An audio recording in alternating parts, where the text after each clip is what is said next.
two hooded figures sprint through the affluent streets of Woodland Hills, California. It's 4:53 in the afternoon on January 23, 2017. Blood is still fresh on their hands. Behind them, in the backyard of a $1 million mansion, a celebrated hairstylist lies dying on his own patio, multiple stab wounds to his neck, face, and chest. At that exact moment, his teenage daughter is driving home from school, completely unaware that she's about to discover a nightmare that will haunt her forever. This is the story of Fabio Sementilli, a successful, charismatic Italian immigrant who built an empire in the beauty industry. But more importantly, this is the story of ultimate betrayal, a story of greed, obsession, and calculated murder, orchestrated by the person who was supposed to love him most. January 23, 2017. The 911 call came in at 4:54 p.m. A teenage girl's voice trembling with absolute terror, desperate to save her father's life. 16-year-old Isabella Sementilli had just returned home from school to find her father, Fabio, lying in a pool of blood on their backyard patio. The scene was horrific. Multiple stab wounds painted a brutal picture of violence. As paramedics rushed to the scene, Isabella's screams echoed through the neighborhood, but it was too late. Fabio Sementilli, age 49, was pronounced dead. At first glance, this appeared to be a burglary gone horribly wrong. Two hooded figures had been captured on a neighbor's security camera just minutes before the attack, jogging toward the Sementilli home at 4:18 p.m. Fabio's black Porsche was missing from the driveway, later found abandoned 5 miles away with blood droplets inside. But as investigators processed the crime scene, something didn't add up. Detective Ryan Wernern of the Los Angeles County Sheriff's Department studied the evidence carefully. Fabio's expensive Rolex remained untouched on his wrist. His wallet sat undisturbed in his pocket. Nothing else was missing from the luxury home. No ransacked drawers, no emptied safes, no signs of forced entry. The timeline was surgically precise. At 4:18 p.m., security cameras captured two figures jogging toward the house. At 4:53 p.m., the black Porsche speeds away. At 4:54 p.m., just 60 seconds later, Isabella's car pulls into the driveway. It was almost as if someone knew exactly when Fabio would be alone and vulnerable. 3 days after the murder, Monica Sementilli held a memorial service for her husband. Friends and family gathered in the same backyard where Fabio had been brutally killed, mourning a man who had touched so many lives through his work in the beauty industry. Monica appeared devastated. She could barely speak coherent sentences, repeatedly saying, "I'm not a wife anymore. I'm not a wife anymore." Her grief seemed overwhelming, all-consuming. But one person at the memorial didn't belong. Monica's friend, Deborah Ord, noticed him immediately. A man she'd never seen before, mingling with the grieving family. Something about him felt profoundly wrong. He didn't fit with Fabio's circle of friends and colleagues. Yet there he was, offering condolences, completely out of place, and he had a bandage on his left index finger. Ord was so disturbed by his presence that she secretly photographed him and handed the image to police. That single photograph would crack the case wide open. The mystery man's name was Robert Louis Baker. Within weeks, investigators discovered something crucial. Baker's DNA was already in law enforcement databases. He was a registered sex offender. When they compared his DNA to the blood droplets found inside Fabio's stolen Porsche, they got a perfect match.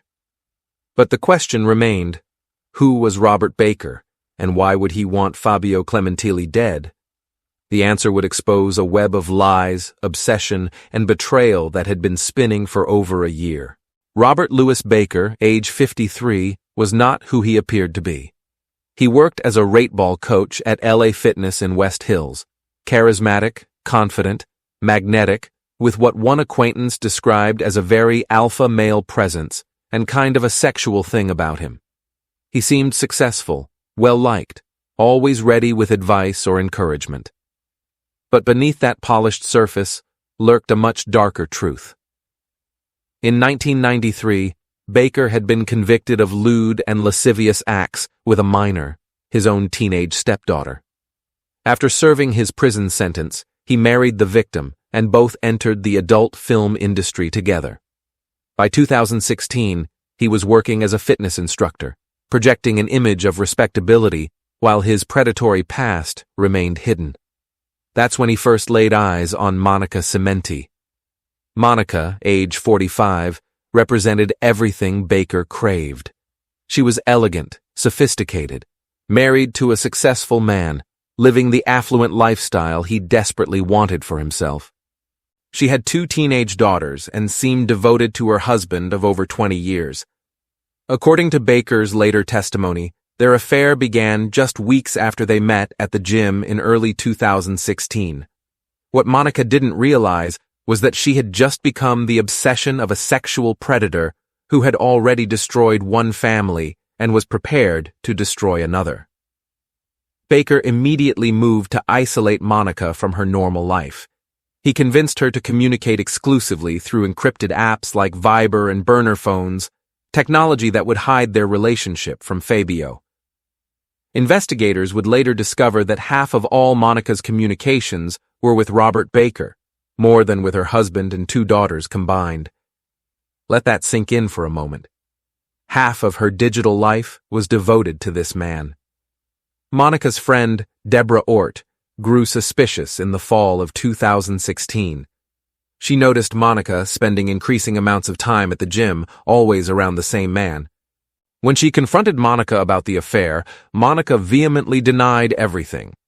Ord then warned Fabio to watch Monica's gym friends.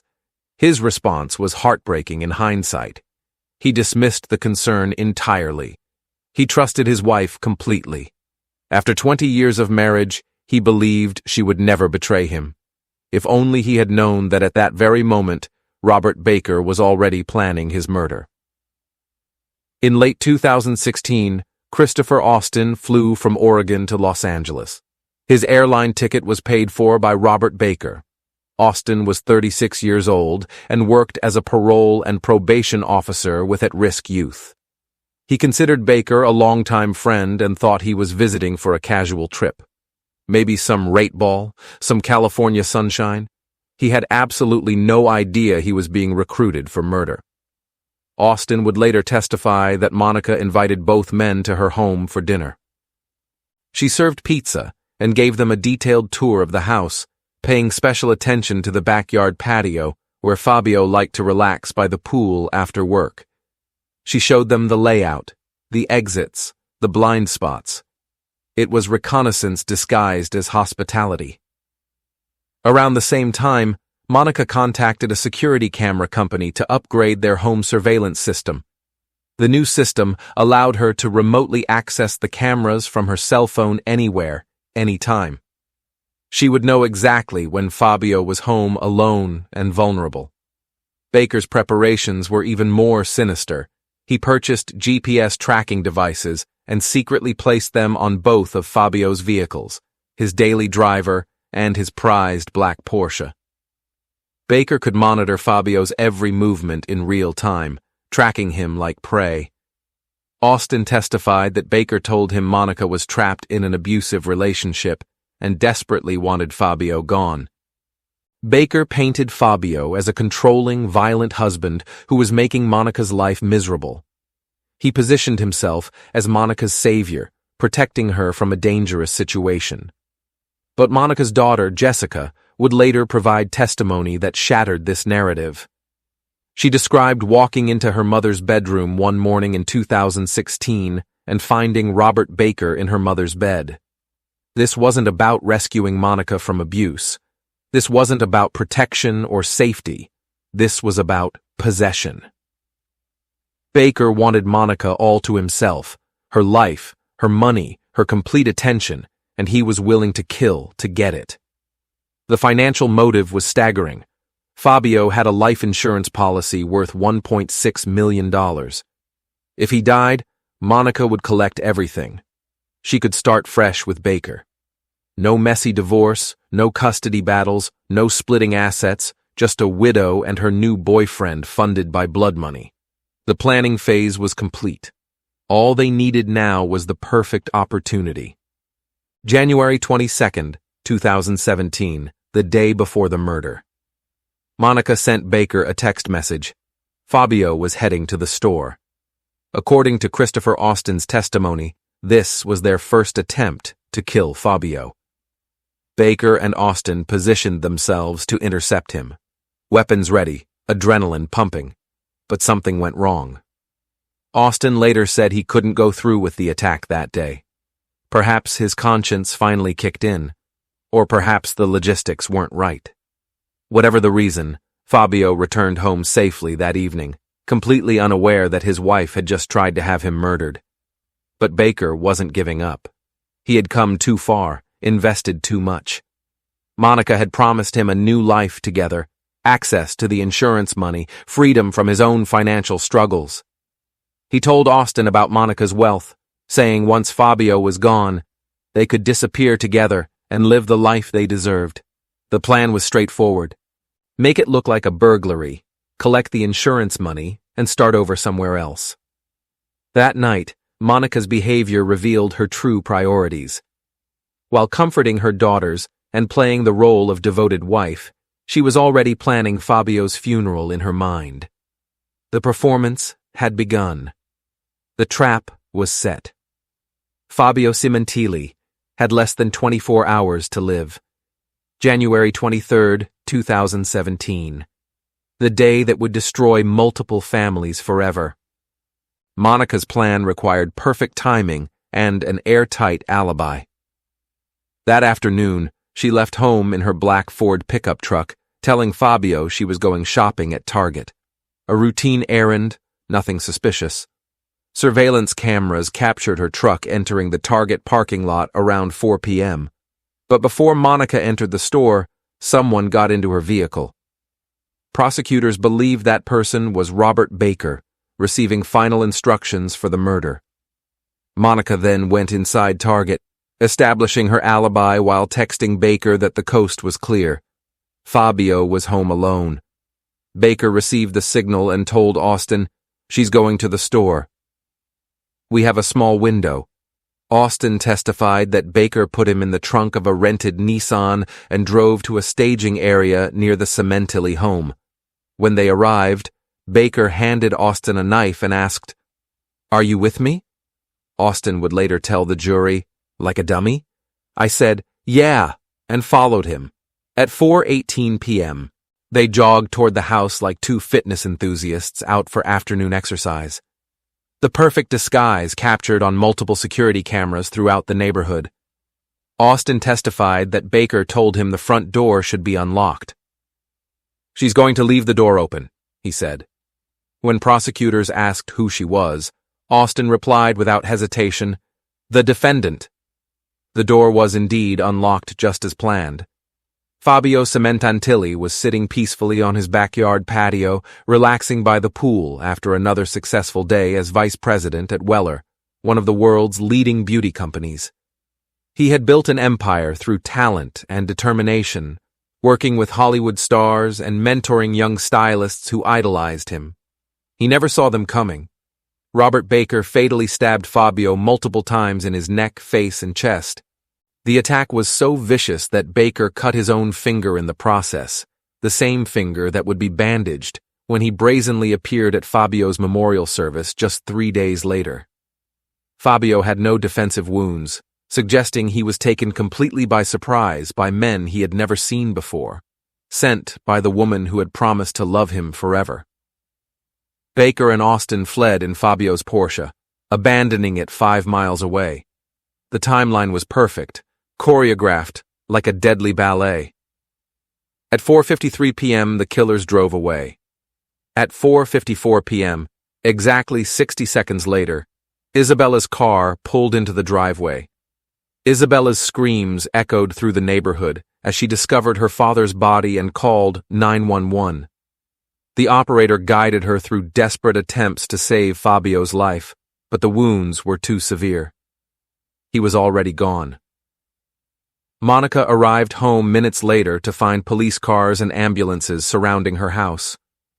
Her performance began immediately when Monica's friend Elizel Blue arrived at the house that evening. A stranger escorted her inside with a chilling warning: "Don't step in the blood." Monica appeared utterly devastated.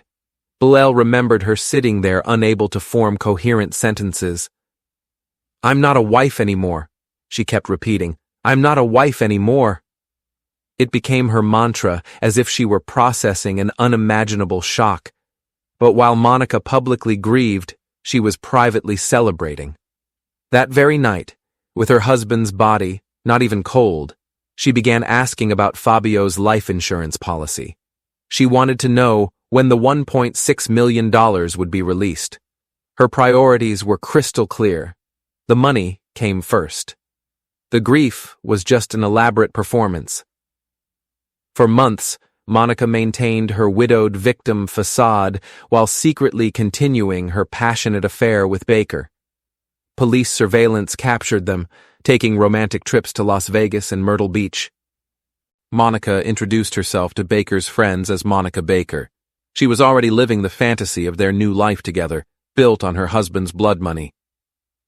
Monica called Detective Jean Parcell repeatedly, but not to seek justice for her murdered husband. She asked for updates on DNA evidence and estimates of when the insurance policy money could be released. She wasn't concerned about catching Fabio's killers. She was concerned about collecting her payout. But investigators were watching everything, documenting every move, every phone call, every romantic rendezvous, and the web of lies was about to collapse. By February 2017, Robert Baker was the prime suspect. His DNA in Fabio's stolen Porsche was undeniable, damning evidence. When investigators questioned Monica about him, she claimed she barely knew the man. She told detectives she wasn't even sure of his last name. She only knew him as Rob, a casual acquaintance from the gym. When confronted with Baker's blood evidence in the Porsche, Monica fabricated an elaborate story. She claimed she had accidentally hit him with a racquetball racket during a game and brought a bloody towel home from the gym. It was absurd, desperate, and investigators weren't buying it for a second. For months, they conducted surveillance on the secret lovers, documenting their continued relationship while Monica played grieving widow in public. The evidence was mounting. Encrypted communications on burner phones, GPS tracking device purchases, and most damning of all, their ongoing romance while Fabio's body was barely cold. On June 14, 2017, police staged an elaborate sting operation. Monica and Baker were pulled over under the pretense of a routine traffic stop.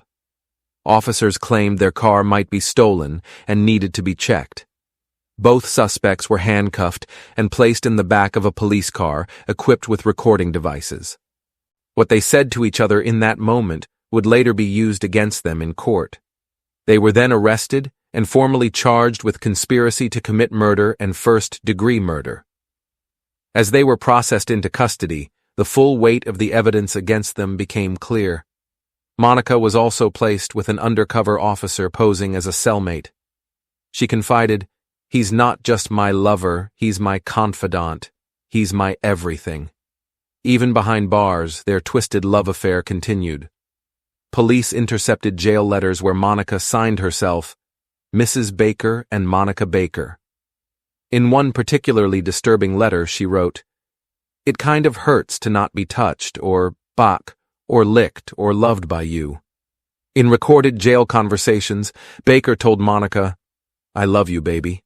I really do." They were so obsessed with each other that they continued planning their future together, even while facing murder charges. The delusion was complete.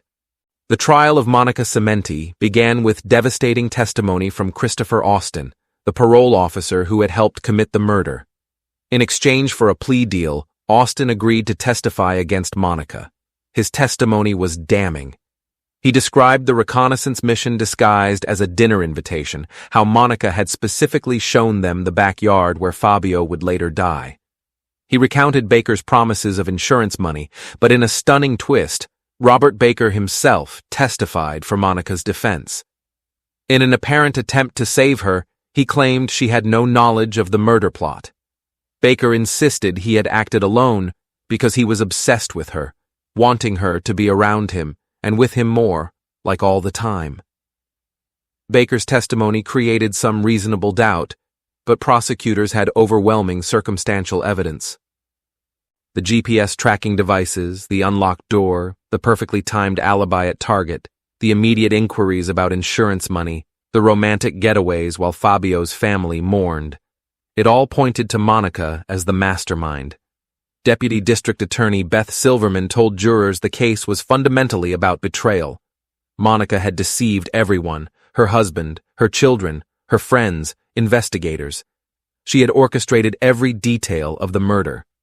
The prosecution made a particularly powerful argument about Monica's behavior after the murder.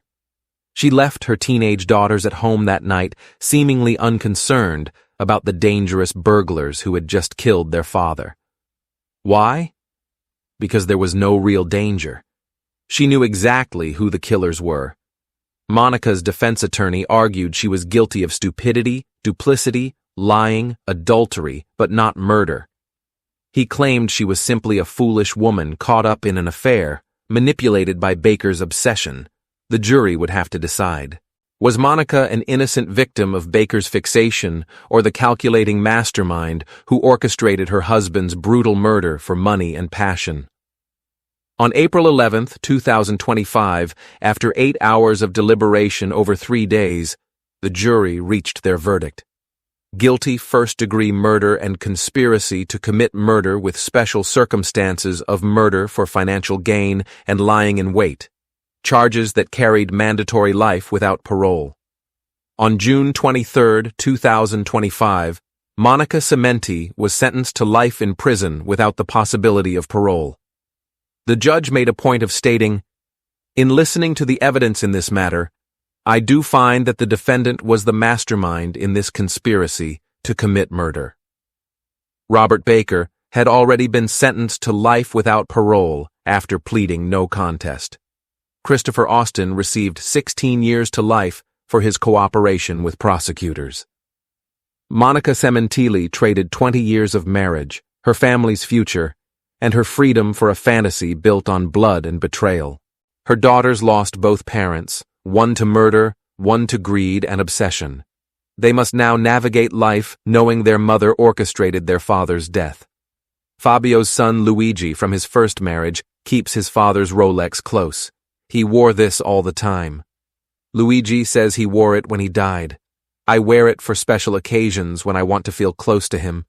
That Rolex, the one the killers could have easily stolen but left behind, has become a symbol of what this case was never really about. This wasn't a burglary. It wasn't about watches or wallets or material possessions. It was about a woman who wanted everything, passion, excitement, money, a new life, and was willing to destroy her family to get it. Fabio Sementilli had built a beautiful life through hard work and determination. He mentored young stylists, worked with Hollywood stars, and loved his family deeply. Several scholarships and educational programs now bear his name, ensuring his legacy of kindness continues. But his life was cut short at age 49 by the person who knew him best, loved him least, and wanted his money most. In the end, Monica got exactly what she wanted, a life with Robert Baker, just not the one she imagined. Instead of luxury vacations and insurance money, they'll spend the rest of their lives in separate prison cells. Their twisted love affair reduced to monitored phone calls and letters read by guards. This case serves as a chilling reminder that the greatest danger can come from those closest to us, from the person sleeping beside us, sharing our home, raising our children, the person who promises to love us until death do us part. Sometimes they mean it more literally than we could ever imagine. Thanks for watching, guys. If you enjoyed this video, please like and share it. Don't forget to subscribe to the channel and press the bell icon so you can be the first to hear about such real-life stories.